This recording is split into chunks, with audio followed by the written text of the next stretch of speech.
All right, welcome back. As you noticed, I put up the PowerPoint for the Chapter 1 lesson, and I am going to go over the notes. It's kind of like a Spark Notes version of the chapter. I suggest, especially if this is the first physics class you've ever taken, to look over the PowerPoint first before watching this video or going over the notes. All right. So this is like a bullet point representation of what you can find in the PowerPoint.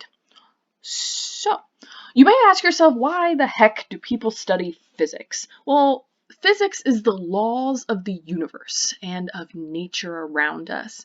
So the purpose of physics is to mathematically determine our surroundings. And you're literally studying the world, which is super cool. And a lot of people, like myself, I didn't even like math until I started taking physics because it gave math purpose, which I think is super cool because math can be kind of boring. But not in physics, it's not. Physics allows us to understand the basic workings of the universe and has been able to build this solid foundation for why things are the way that they are, so we can figure out really cool stuff, especially out in space.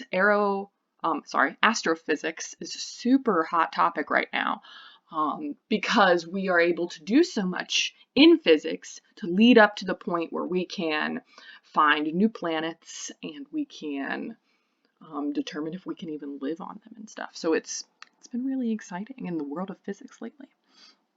So by taking the opportunity to learn physics, hopefully you'll learn some other things along the way. This class gives us a solid foundation to critical thinking and problem solving, which you need in the regular world. So no matter what you're doing or why you are here, you got to take physics because gosh darn, you're going to be a critical thinker by the time we're finished. I tell you what. So, physicists use measurements to understand measurements. I really want to describe and emphasize the purpose of a unit. When completing your labs, completing your homework assignments on your test, you better use your units. You do all this math and you tell me you get 5 when you're done. You better tell me 5 what? Is it 5 meters? Is it 5 seconds? Is it 5 chickens? I gotta know. You gotta describe it. Otherwise, what's the purpose of the math if I can't tell what it represents? So, you best use it because it counts. It matters to me. Here is a lovely table on which we will be using almost this entire time. We're talking about meters, we're talking about seconds, we're talking about kilograms. We use SI units. No feet in here, no pounds, no siree. And you can use these bases, these unit symbols, to determine things that are really important in formulas. So we will come to understand the purpose of units so much in this class. For example, SI units for power, such as watt, can be expressed in the terms kilograms, meters, and seconds. And this is called a unit breakdown. It's especially important for complex formulas to determine if you did it correctly, because your units will line up.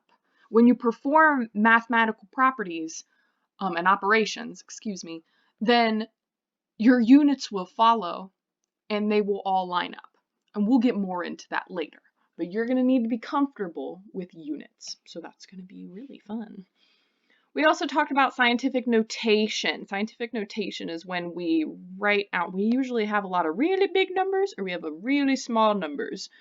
And you're going to want to clean them up and make them look nice. Being organized is going to be important for this class as well. So how you write in scientific notation is you want the first number to be less than 10. You want a single digit in front of your decimal. Then everything after that goes behind the decimal. And then you're going to multiply it by 10, and then that exponent is going to be how many spaces from where you started to where you ended. So let's take a count here. 1, 2, 3, 4, 5, 6, 7, 8, 9. Wow, 9. Great, fabulous. So that's how you do that. It's going to be positive 9 because I am moving my decimal place. If I start here and I move it this way, my number is bigger. I have a big number, so it's going to be positive. That's the best way, rather than moving it from left to right, because that can be kind of confusing. Your number is going to be bigger.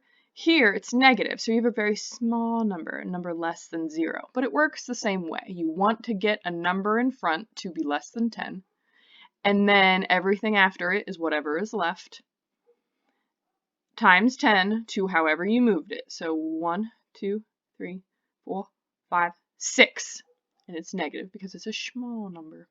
Okie dokie. In a calculator, if you have a scientific calculator, there's this really cool capital E, where you can use it instead of writing times 10 to the blah, blah, blah. You can just write E. E represents the times 10. Okay? So, you're like, all right, whatever. But when you put it into your calculator, this saves you a lot of time, because if you put this up here in the calculator, you have to put the whole thing in parentheses. So keep an eye out for that. It's really cute and really cute. All right, neat. We also have this thing called prefixes. All right, you probably heard of a centimeter or a millimeter or maybe even a micrometer or a nanometer. Really small, very tiny. You're going to need to get used to these. I will not be providing them for you as far as I can remember. So you'll need to remember these. Centi means times 10 to the negative 2. So when you're performing small unit conversions, for example, they have the big number that we had before, and that's times 10 to the 9th. So you go on your chart, times 10 to the 9th is a giga. So this is 3.56 gigameters. Isn't that cute? And then over here, same thing. It's times 10 to the negative 6. That translates to micro. So this is 4.92 microseconds. Why units are important? Right there. I can tell, because mathematicians and scientists are very lazy. They want to be as short and sweet to the point as possible. So they translated this rather than this big thing here. So we're going to have to get used to that too.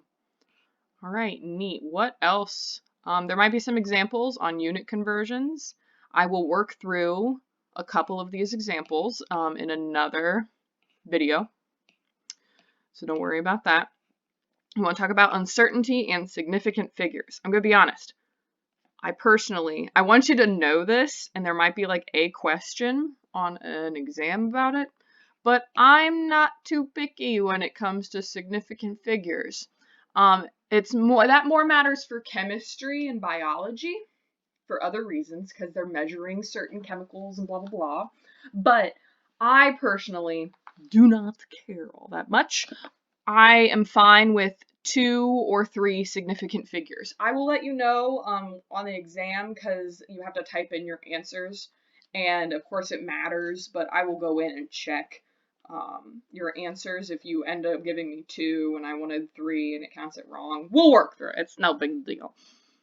All right, but let's talk about this. So, no measurements are perfect. Each amount of measuring device has its uncertainty. And uncertainty is defined as the amount by which a measurement deviates from a standard or expected value. It's typically represented as this right here. Don't worry too much about the funny symbols.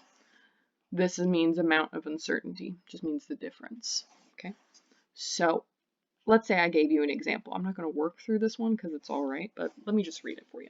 A grocery store sells 5-pound bags of apples. You purchase 4 bags over the course of 4 weeks and weigh the bag each time. You obtain the following measurements. In week 1, it's about 4.8. Week 2, it's 5.3. Week 3, it's 4.9. And week 4, it's 5.4. What is the percent uncertainty? Show. Here we see the standard. The standard is 5, the accepted value. Yeah? And then based on your samples, you see it ranges from 0.2 below and 0.4 above. So therefore, our uncertainty is going to be 0.4 because it falls within that range. So just take your biggest value. So then you just divide, multiply. Ta-da! So the biggest change, you have all these numbers. In regular basic problem solving, you're going to look through these numbers. You don't need all of them. You just need the important stuff. Like here, the one that mattered was week 4 because it was the biggest deviation. Everything in there fell underneath that deviation.